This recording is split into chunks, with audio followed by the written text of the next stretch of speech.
Hey guys, this is Gaurav Goyal, Northeast DeKalb Askur agronomist. Today I'm in Pennsylvania looking at some corn and soybean fields. One of the first things you want to look for when you are walking a soybean field especially is the nodulation. Apart from looking any visual symptoms that you can see obviously. But why do you want to look for nodulation? Well, sometimes the nitrogen deficiency symptoms may or may not be visible when you are looking at the soybean plant. And the second thing is, if you applied inoculation on your soybean seed, you want to make sure if it paid off or not. Why is nodulation important for the plant? Think about it. Most of the nitrogen, I want to say 3/4 of the nitrogen that is needed by the plant is going to be provided by the nodulation. They say 5 pounds a bushel of beans. So if, let's say if you have 50 bushel soybeans, 250 pounds of nitrogen is gonna be needed by an acre. Well, nobody's applying 250 pounds of nitrogen, so where is it coming from? From the nodulation. Ideally, 4 to 5 weeks after planting, because by that time there are a decent number of nodules that you can look at when you start digging. You want to look at 3 to 4 places in the field randomly. Obviously, if you're counting around 10 to 20 nodules or more per plant, you're fine.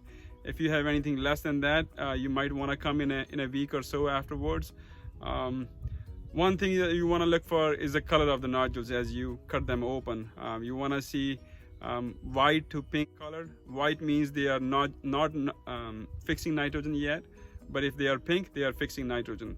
What you don't want to see is black or mushy or brown colored nodules, because that means they are not fixing nitrogen, and that's not good. You may not have applied any inoculation, first of all, especially coming from a corn field last year. You may not have any bacteria in the field, so you would need to apply inoculation. I would definitely recommend that. Anything that's affecting the health of bacteria and plant is gonna affect the nodulation, right? So bacteria are live organisms, so if you have soil pH is really acidic, anything below 6 is gonna affect the health of bacteria. If the soils are compacted, flooded, saturated, it's been really dry or really wet, that's gonna affect it. No-till soils, they have this problem sometimes where it can create cold and wet conditions earlier on and can affect the bacteria and nodulation.